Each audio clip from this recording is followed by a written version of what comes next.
Fauzan Azimah. Dan saya Reza Dwi Ramadan. Saya Habib Rahakami. Saya Rabi Rijadian. Saya Muhammad Zaki. Saya Rafi Muhammad Rifka. Baiklah, kami akan memaparkan beberapa hasil dari Diskusi Diskusi kami kami. tentang pendapatan nasional. Saya di sini akan menjelaskan tentang pendapatan nasional. Pendapatan nasional adalah seluruh pendapatan yang diterima oleh seluruh anggota keluarga atau seluruh rumah tangga dalam suatu negara atau kolon tertentu.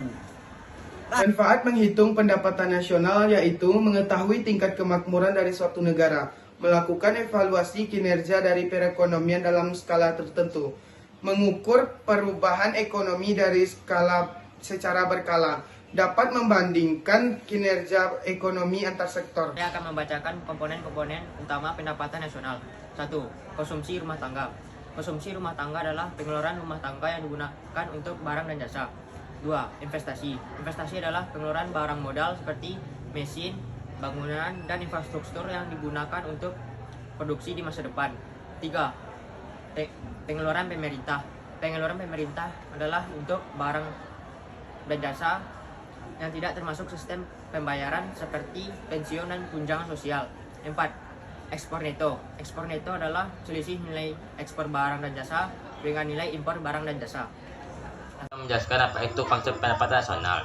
Jika dilihat dari jumlah ataupun barang yang dihasilkan, pendapatan nasional dapat dikelompokkan sebagai berikut. Yaitu yang pertama, produk domestik bruto atau PDB. PDB adalah nilai seluruh produksi barang ataupun jasa yang dihasilkan oleh unit-unit produksi di suatu negara selama 1 tahun. Baik oleh perusahaan asing maupun perusahaan nasional yang berada di negara tersebut. Dengan demikian, pendapatan yang diperoleh dari produksi barang dan jasa yang dihasilkan oleh penduduk ataupun suatu negara yang berada di luar negeri tidak turut diperhitungkan. Akan tetapi, penerimaan produksi dari warga negara asing yang berada di negara tersebut akan tetap diperhitungkan. Yang kedua, PNB atau Produk Nasional Bruto. Produk Nasional Bruto adalah nilai barang ataupun jasa yang dihasilkan oleh warga negara tersebut, baik tinggal di dalam negeri maupun yang di luar negeri. Nilai produksi yang dihasilkan oleh faktor-faktor produksi yang digunakan di luar negeri juga dihitung dalam Produk Nasional Bruto, sehingga pendapatan pekerja-pekerja dalam negeri yang biasanya di luar negeri dimasukkan ke dalam penghitungan Produk Nasional Bruto. Yang ketiga, PNN. PNN adalah pendapatan nasional yang belum memperhitungkan unsur depresiasi ataupun penyusutan yang disebut dengan PNB. Oleh sebab itu, untuk memperoleh produk nasional neto atau PNN, net nasional atau nilai depresiasi harus dikurangkan oleh produk nasional bruto. D. Pendapatan nasional bersih PNB atau Net National Income. Untuk mengetahui besarnya NNI, yaitu NNP dikurangi dengan pajak tidak langsung. E. Pendapatan perorangan atau personal income.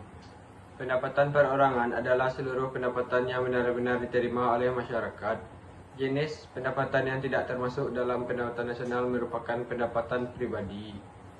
F. Pendapatan disposable atau disposable income.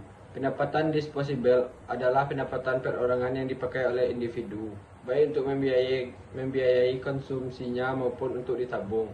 Pendapatan perorangan siap konsumsi adalah pendapatan perorangan dikurangi pajak langsung.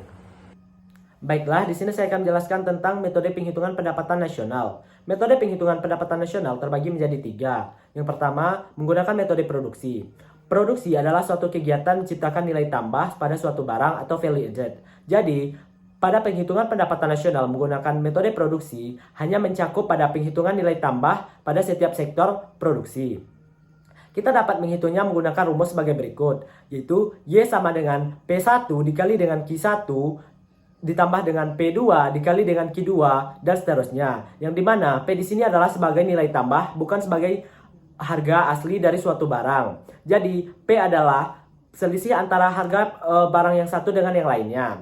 Dan Q adalah kuantiti atau jumlah ketersediaan suatu barang yang telah diproduksi. Contohnya sebagai berikut. Saja tabel penghitungan dari satu produk aja, yaitu produk baju. Nah, misalnya seperti ini. Kapas harganya 12.000. Maka karena kapas ini adalah produk awal, nilai tambahnya masih kita hitung penuh, 12.000. Nah, kapas yang dihasilkan misalnya 10, maka 12 kali 10, P kali Q, 120.000. 12 kali 10. Kemudian kapas kan dipintal menjadi benang.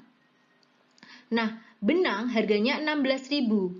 Ketika benang itu yang terjual 10, tidak harga benang 16.000 kali 10, tapi nilai tambahnya saja.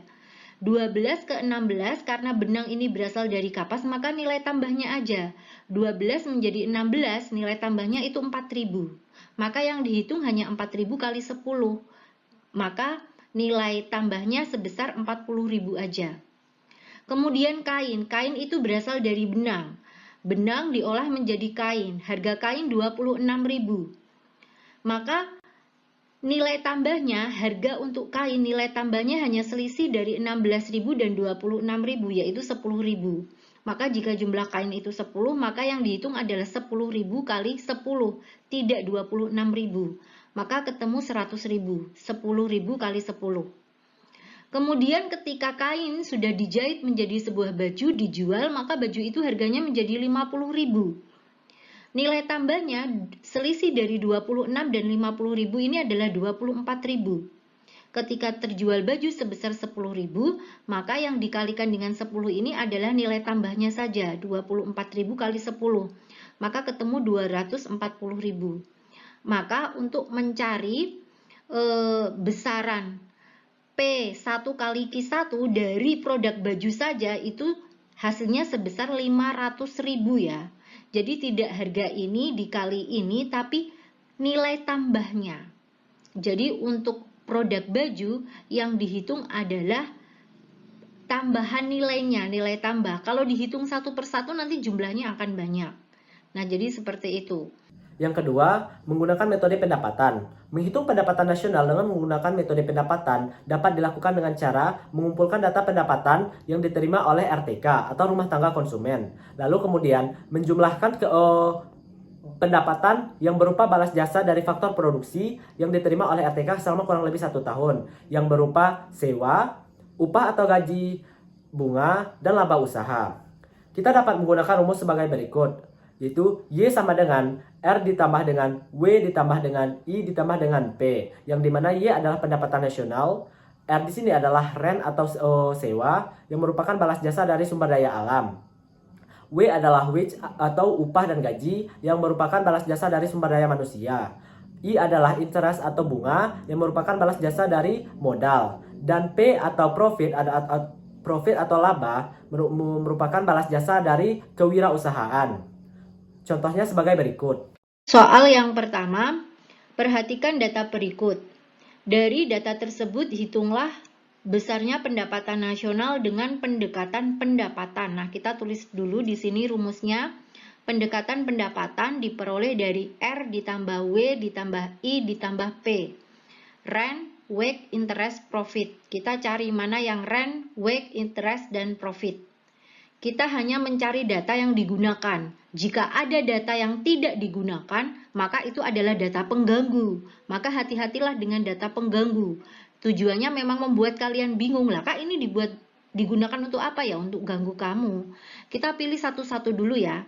R atau rent atau sewa. Kita cari yang berhubungan dengan sewa. Nah ini, pendapatan sewa 280 sudah ketemu. Selanjutnya wage atau upah atau gaji. Nah, ini upah atau gaji 250. I interest atau bunga. Kita cari. Nah, ini pendapatan bunga 680. P profit atau laba kita cari. Nah, ini profit atau laba 980. Berarti yang tidak kita lingkari ini adalah data pengganggu, nggak usah dipakai. Nggak usah bingung. Kita tulis aja di sini 280 ditambah 250, ditambah 680, ditambah 980. Maka akan ketemu pendapatan nasional menggunakan metode pendapatan sebesar 2.190. Yang ketiga, menggunakan metode pengeluaran.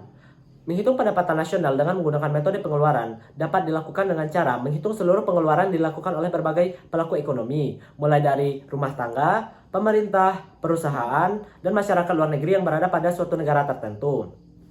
Jenis pengeluaran yang dilakukan oleh berbagai pelaku ekonomi tersebut sebagai berikut. 1. Pengeluaran untuk konsumsi atau C. Yang kedua, pengeluaran untuk investasi atau I. Yang ketiga, pengeluaran untuk pemerintah atau G. Yang keempat, pengeluaran untuk ekspor atau X. Dan pengeluaran untuk impor atau M. Kita dapat menghitung menggunakan rumus sebagai berikut, yaitu Y sama dengan C ditambah dengan I ditambah dengan G ditambah dengan X dikurang dengan M. Contohnya sebagai berikut. Ini soalnya, perhatikan data berikut. Dari data tersebut, hitunglah pendapatan nasional dengan pendekatan pengeluaran. Nah, saya tulis di sini rumusnya. Dengan pendekatan pengeluaran, maka pendapatan nasional dicari menggunakan rumus C ditambah I ditambah G ditambah X dikurangi M. C di sini maksudnya adalah konsumsi. Kita cari data konsumsi. Nah, ini 800. Kemudian I di sini maksudnya adalah investasi. Nah, hati-hati ya. Nah, ini investasi.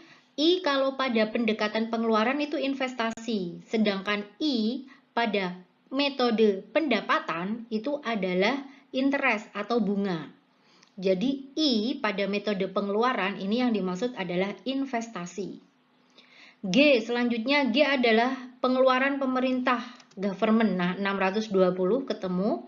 X ini adalah ekspor, kita cari data ekspor. Nah, ini 200. Kemudian M di sini adalah impor. Nah, ini data impor 500.